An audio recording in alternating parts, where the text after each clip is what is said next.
Pai do Senhor, que bom novamente estar com você aqui através deste canal. Como sempre, segundo a vontade de Deus, guiado pelo seu Espírito Santo e sobre a palavra dele, quero eu ministrar uma palavra para a sua vida.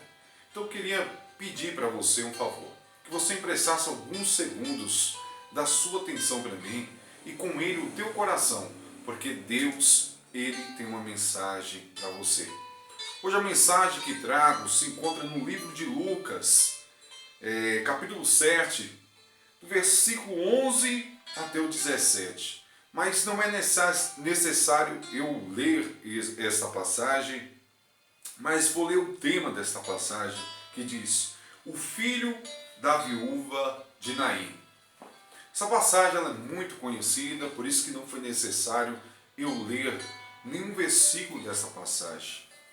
Essa passagem conta uma história com duas situações em um mesmo caminho. É uma história com duas situações em um mesmo caminho. Essa passagem fala que Jesus acabara de curar um certo servo de um centurião em Cafarnaum e agora ele estava indo em direção a Naim, um vilarejo ou cidade. Relata a Bíblia que Jesus vinha com um cortejo, que entre eles estavam os discípulos e uma multidão seguindo Jesus. A Bíblia relata que nesta cidade havia uma mulher, viúva, não se fala o nome dela, e que agora ela estava com um cortejo de morte, indo enterrar, sepultar seu único filho. A Bíblia relata que antes de passar os portões da cidade, porque o cemitério não ficava dentro da cidade. Naquela época, pelos costumes judaico, não era de costume tocar em cadáver e nem ter cemitério dentro. O cemitério ficava fora e eram grutas, cavernas, onde ali colocava o corpo dos defuntos. Diz que essa mulher vinha chorando muito por este caminho, por esse percorrer, trazendo para que seu filho fosse sepultado. Mas antes de passar os portões da cidade, Jesus avistou esta mulher e diz que Jesus se comoveu de íntima compaixão e foi a esta mulher e disse: olha, não chores mais. Jesus tocou o esquife, mas antes diz que aqueles que estavam levando o esquife, e ali eles pararam. Jesus tocou o esquife, relata a Bíblia que Jesus deu voz de autoridade, voz profética sobre aquele jovem, o filho daquela mulher que estava morto, e diz para que ele viesse a levantar. Assim que o jovem ressuscitou, ele começou a falar. E diz que aquele povo se maravilharam ali entre eles e diziam entre si, e falavam: eis que foi levantado um profeta entre o povo. E ali o jovem ressuscitou, as lágrimas daquela mulher foram enxugadas. Então eu quero trazer o tema, uma história com duas situações em um mesmo caminho. A primeira parte dessa situação, para quem não sabe, era muito difícil para as viúvas daquela época, era muito difícil. Naim era um vilarejo, um lugar pequeno. Aquela mulher, ela tinha acabado de perder seu esposo. Ela tinha perdido o seu esposo, que era o supridor, que era o que trazia alimento, que era o que direcionava a trajetória daquela mulher. A Bíblia relata que ela era viúva e tem o seu único filho. Para quem não sabe, está me ouvindo agora através desta mensagem, irmãos, a genealogia para os judeus era como se desse continuidade à história daquela família, à história do homem. Agora era como se fosse que a história desta família tivesse acabado. Era como se fosse a única esperança para aquela mulher de dar continuidade à sua família, o crescimento da sua família, os projetos agora estava acabado. Ela estava nesta caminhada aí sepultar o seu filho. Essa trajetória dessa primeira situação era que o mesmo caminho que ela tinha percorrido, descido lágrimas pelo seu esposo, agora era o mesmo caminho que ela estava vindo a sepultar seu único filho. Era um momento muito difícil para aquela mulher, para aquela viúva. Era passar os portões e sepultar seu único filho e voltar e dizer: acabou para mim. Porque a primeira parte que ela foi, quando sepultou seu esposo, ela perdeu o seu esposo. Nós sabemos que com a morte, só o Senhor Jesus tem poder. Ele venceu a morte na cruz do Calvário, ressuscitou ao terceiro dia, ressuscitou pessoas. Mas para nós que somos pó, cinza, somos barro, sabemos que muitas das vezes é impossível. Mas o seu esposo não veio e nessa situação, na primeira situação, ela veio ainda chorando com a perda do seu esposo, em luto, viúva, mas ainda tinha o seu filho. Agora, se passasse aqueles portões indo em direção ao sepulcro, ela voltaria agora. Quem ela teria para se consolar, para ter esperança e ter alegria e crer em um amanhã? Era como se chegasse ao fim.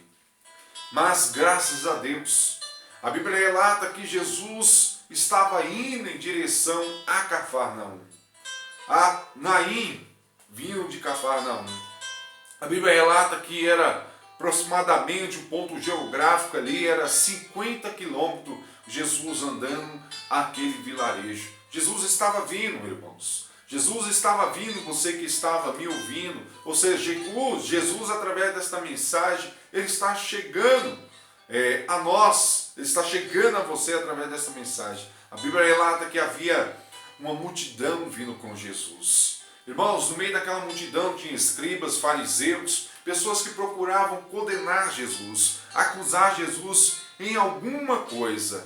Mas também havia pessoas curiosas, mas também havia pessoas que entendiam que Jesus não era um artista, que Jesus não era um mágico, que Jesus não era uma pessoa que buscava reconhecimento da terra. Sabia disso, sabia que Jesus ele tinha algo maior.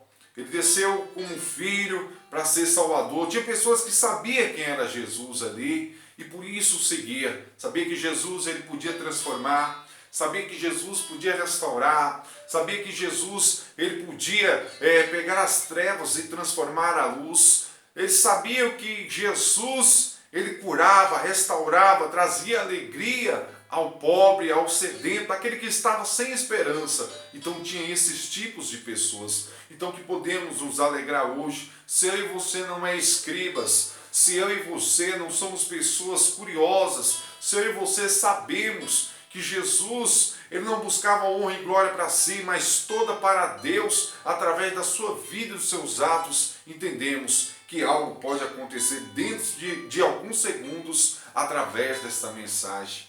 É interessante que Jesus chegou em Naim. Naim era um vilarejo, um lugar pequeno.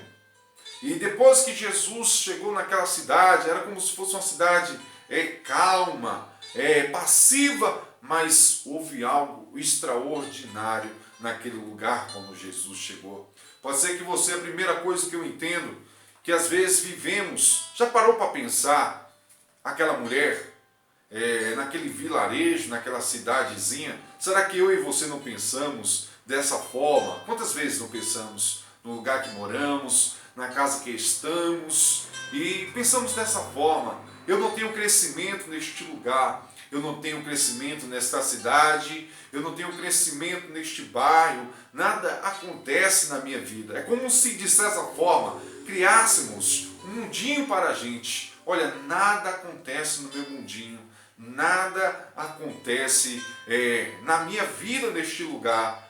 Se eu saísse deste lugar, algo iria acontecer na minha vida. Se eu mudasse de casa, algo aconteceria na minha vida. É como se para aquela mulher, ou para mim muitas das vezes, segundos se tornem horas, horas se tornem semanas, semanas se tornam em meses e meses se tornam em anos. É como se fosse aquela mulher. Naim, naquele lugar pequeno, e a decadência só de percas na vida daquela mulher. Não de prosperidade, não de esperança, não de crescimento. Quem sabe você está do outro lado desta forma, querido. Quem sabe eu que ministro para você também, a palavra vem para mim, sobre a minha vida, sobre o meu coração, e eu estou desta forma. Mas entenda uma coisa, Jesus chegou no mundinho daquela mulher. Jesus chegou naquele lugar, na vida daquela mulher. Não é diferente através desta mensagem. Algo vai acontecer na sua vida, algo vai acontecer na sua casa, algo vai acontecer na sua história, nesse mundinho que muitas vezes eu e você temos criado. Jesus chegou, Jesus agora, ele tem algo a fazer, algo aconteceu naquela cidade, algo extraordinário. Então, dentro de alguns segundos, é uma palavra profética, uma palavra rema, dentro de alguns segundos, algo extraordinário há de acontecer na sua vida, algo de extraordinário há de acontecer na sua história.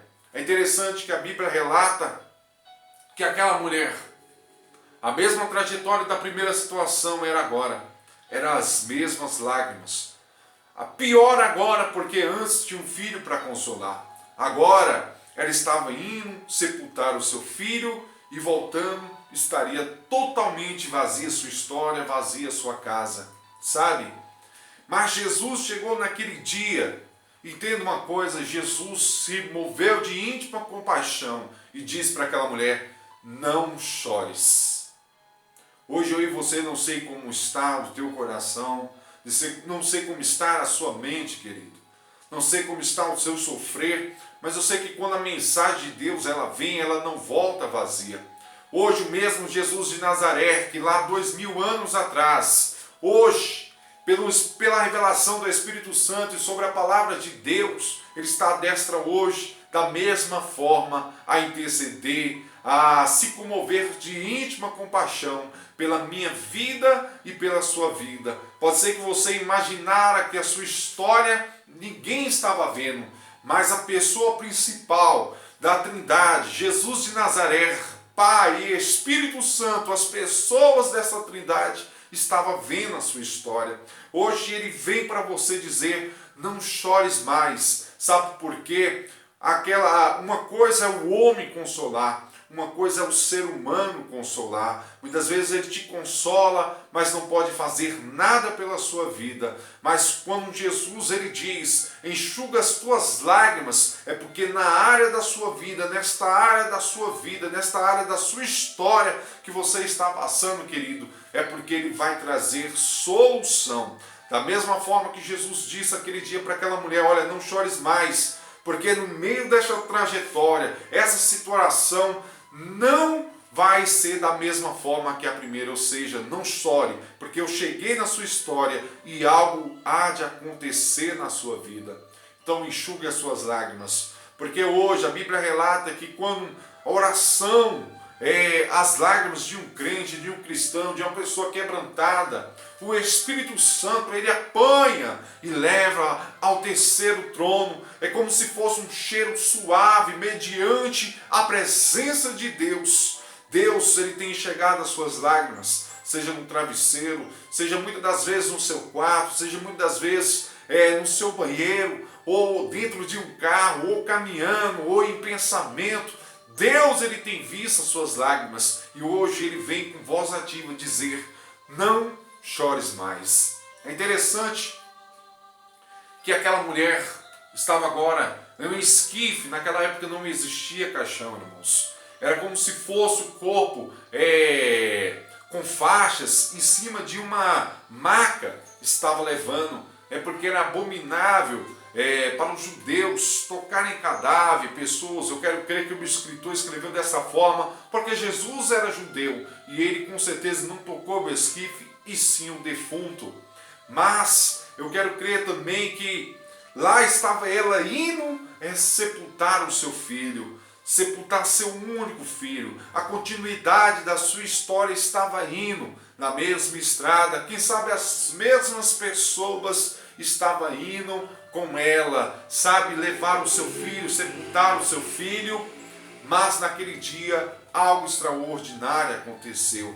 Hoje tem áreas da sua vida que você já desistiu, tem áreas da sua vida que você não crê mais, tem áreas da vida que você deixou de perseverar, tem áreas da vida que você disse, é somente sepultar. E pior, tem pessoas que têm acompanhado a sua vida, tem pessoas que têm acompanhado a sua história, e quem sabe pessoas está agora, em vez de erguer você, está dizendo, verdadeiramente desiste do seu sonho, verdadeiramente desiste dos seus projetos, verdadeiramente desiste da caminhada com Jesus, verdadeiramente desiste do seu ministério, dos propósitos que Deus tem para a sua vida, verdadeiramente desiste daquilo que você tem buscado, é a sua cura, é a cura por alguém, desiste. Mas Jesus hoje ele vem, querido, e mediante a minha história, a sua história, Jesus ele vai quebrar protocolos, porque ele vai tocar aquilo que o homem não quer tocar, aquilo que às vezes o protocolo, sabe, a religião não tem poder, sabe, de fazer. Jesus de Nazaré, ele vem hoje e toca em áreas da sua vida, na sua história, que estava prestes a ir sepultado hoje. Deus, ele dá vida novamente. Eu estou dizendo pessoas que do outro lado, querido, o Espírito Santo me revela que tem pessoas que estão com causa na justiça, na previdência social. Hoje Jesus diz que não será sepultado. Hoje Jesus diz que ele vai colocar a mão nesta causa e todo mal, toda incredulidade vai cair por terra.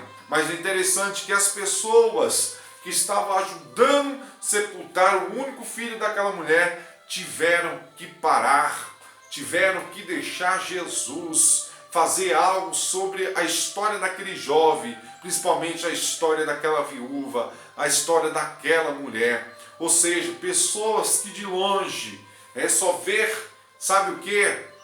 Muitas vezes o não crescimento da sua história, o não prosperar da sua história, só em decadência os seus projetos, aquilo que você tem almejado e tem falado pelas costas, distante, olha, nasceu para perder, não vai ser um nada. São mesmo as pessoas que vão ter que parar e ver o que através desta mensagem hoje, o que Jesus ele vai fazer na sua vida. Bocas que disserem que não dá, que não vai, vamos ver o que Jesus vai fazer na sua vida. Hoje, aquele que estava acima de uma cama, de uma maca, indo a ser sepultado, hoje Jesus, ele dá vida, querido. É interessante que quando Jesus ressuscitou aquele jovem, entenda uma coisa, aquele jovem, ele começou a falar, aquele jovem, ele começou a bendizer. Eu não sei as palavras, mas a tua história, áreas da sua vida que estava morto, o nome de Deus vai ser glorificado, o nome de Deus vai ser exaltado. Sabe, é interessante que tem áreas da nossa vida que a gente sente que está morto, é porque não dá certo. Mas a partir de hoje, sobre o nome de Jesus, as coisas vão começar a andar, as coisas vão começar a acontecer na sua vida, porque Jesus hoje, ele vem ao teu vilarejo, Jesus hoje ele vem de encontro, o caminho de derrota hoje, você vai voltar vitorioso. É interessante que eu quero imaginar que após os portões, os homens estavam preparados com a pedra, porque eles tampavam a caverna, a gruta ali, que colocava o corpo como uma pedra. Eu quero crer que eles imaginaram e olharam no relógio. Olha, será que eles não vão vir? Será que essa mulher não vai vir? O que aconteceu com esse cortejo que não chega? Eles não imaginavam. Eles tiveram que tampar a pedra sem um defunto lá dentro. Ou seja, tudo que o diabo projetou na sua vida de derrota, tudo que aquele que ele tem arrancado sobre a sua vida. Hoje, Jesus de Nazaré, como diz em João 10:10, o ladrão não vem senão a matar, roubar e destruir. Mas Jesus, ele veio dar vida e vida com uma abundância. Ou seja, não vai haver sepultamento, não vai haver percas. Deus hoje vem com esta palavra dizer para você que o caminho Ou seja, o caminho que era caminho de derrota, que você estava cansado de passar, vai ser o mesmo caminho que Deus vai te exaltar. Ou seja, aonde você mora é simples o lugar, mas Deus vai te exaltar aí. Ou seja, o lugar que você mora, a cidade, o estado, é aí que Deus vai te exaltar. A empresa que você está, é aí que Deus vai te exaltar. No meio dessa parentela, é aí que Deus vai te exaltar. Nesta igreja, é aí que Deus vai te exaltar. É nessa situação difícil, é aí que Deus vai te exaltar, querido. Creia e que o Espírito Santo do Senhor possa falar mais ao teu coração, no nome do Senhor Jesus Cristo. Eu, William Cristo, como sempre, deixo aqui esta mensagem e que Deus possa falar mais no teu coração, em nome de Jesus.